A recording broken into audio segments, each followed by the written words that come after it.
Hello everyone, welcome back to another book reading of Little Classics books where we go through some of the very common known fairy tale books. Today we have Thumbelina. Let's get straight into it. Once upon a time, there was a kind woman who wished for a tiny daughter, but she had no idea where to find one. She decided to visit a fairy and ask for her help. "Here is a magical grain of barley," said the fairy. "It is no ordinary seed. Plant this in a flower pot and see what happens." The woman thanked the fairy and went home and planted the seed. Before long, the seed grew into a large, beautiful flower, but its petals remained tightly closed. "What a lovely flower!" the woman exclaimed, and she kissed the bud. With the kiss, the bud popped open, revealing a tiny girl. She was the smallest and loveliest girl that the woman had ever seen. She was barely as big as a thumb, and so she was named Thumbelina.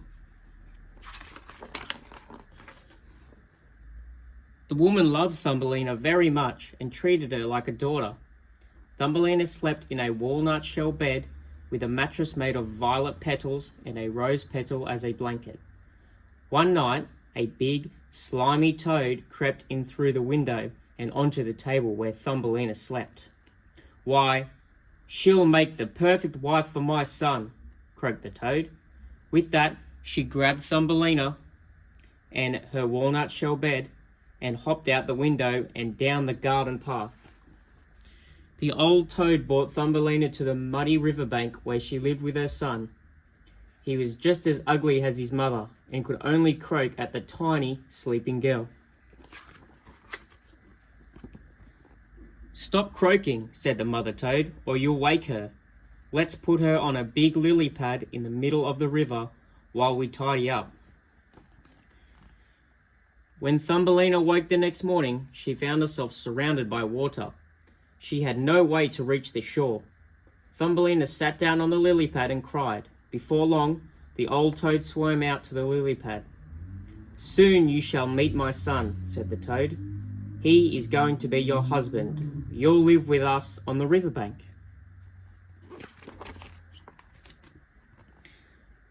Poor Thumbelina didn't want to marry a toad. She cried and cried, and the fish in the river poked their heads up to see what was wrong. The fish agreed that sweet Thumbelina should not marry a horrid toad, and so they chewed through the stem of the lily pad. Once it was freed, the lily pad floated downstream, taking Thumbelina far away from the toads. As Thumbelina sailed down the river, the birds in the bushes chirped excitedly. "What a pretty girl," they twittered. Just then, a large beetle flew by and snatched her off the lily pad. The beetle carried Thumbelina to a tree and placed her on a soft leaf. He fetched some honey for her to eat and told her how pretty she was, even if she didn't look at all like a beetle. After a while, other beetles came to visit. All the lady beetles giggled at Thumbelina. She only had 2 legs and no antenna. They thought she looked quite silly. Since the lady beetles kept calling Thumbelina ugly, the beetle who had snatched her soon agreed. He brought Thumbelina down from the tree and left her on a daisy.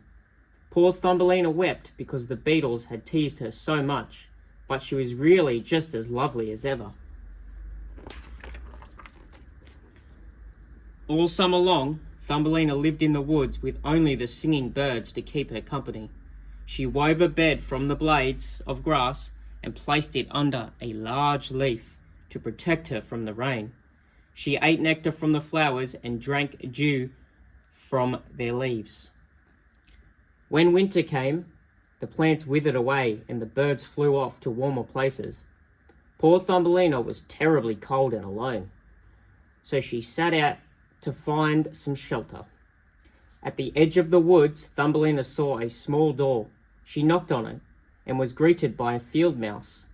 "Oh, you poor girl," exclaimed the mouse. "You must be frozen. Come inside where it is cozy and warm." The kind field mouse quite liked Thumbelina and invited the tiny girl to live with her. Thumbelina helped the mouse cook and clean and told her stories of her adventures. "My neighbour is coming to visit," said the mouse one day. "His house is even nicer than mine, and he has all the food he could ever need. He will take care of you." That evening, the neighbour came over. Thumbelina was surprised to see that he was a mole. He talked quite a lot, but had nothing nice to say about the sun or flowers, as he had never seen them. In fact, he hoped it would be a long winter, as he quite liked the cold. After dinner, the mouse asked Thumbelina to sing, and the mole fell in love with her as soon as he heard her lovely voice.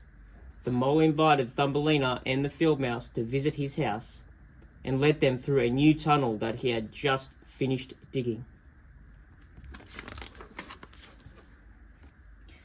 As they walked, they saw a beautiful swallow lying dead on the ground in the mole's tunnel. "Thank goodness I was not born a bird," said the mole. "Nothing could be worse. All they do is chirp all summer, and when winter comes they become so cold that they drop out of the sky." Thumbelina felt sad as she looked at the bird. "Maybe he is one of the birds who sang to me all summer," she thought. "What joy he brought me." One night, Thumbelina couldn't sleep. She kept thinking about the bird, cold and alone. She got out of the bed, gathered some leaves, and carried them quietly down the tunnel. When she reached the swallow, she stroked his feathers, and then gently placed the leaves around him. "Farewell, beautiful bird," said Thumbelina. "Thank you for your summer songs." Thumbelina laid her head on the bird's chest, but was quite startled when she heard a thumping noise. It turned out to be the swallow's heart. He was still alive, only numb with cold. Now that he was warming up, he was returning to life.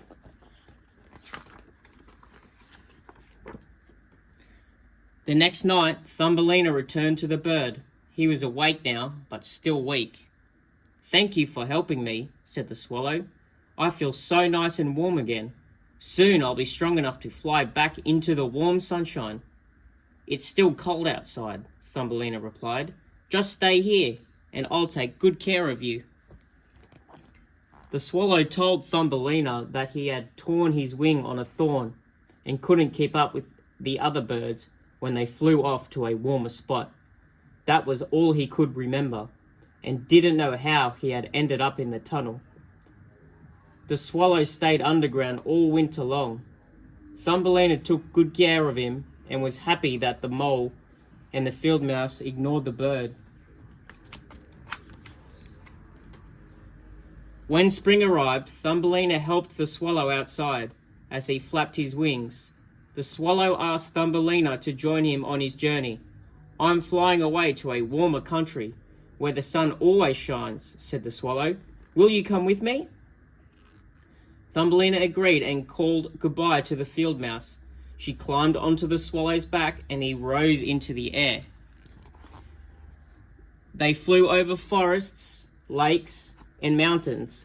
At last they reached the warm country, where the fields were full of lush flowers and butterflies fluttered from blossom to blossom.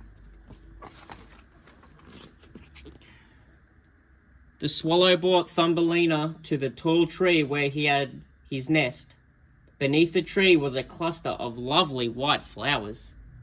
The swallow gently placed Thumbelina on the petals of the largest blossom. There, in the middle of the flower, was a tiny man, just the same size as Thumbelina. He had a gold crown on his head and delicate wings at his shoulders. In every flower was a tiny man or woman just like him, and he was the king of them all. The king was the most handsome man Thumbelina had ever seen. Likewise, the king thought Thumbelina was the loveliest young lady in the world, and he placed his crown on her head. He asked Thumbelina to be his wife, the queen of all the flowers. He was certainly a different sort of husband than a toad or a mole. He was just like Thumbelina, and so Thumbelina said yes to the handsome king.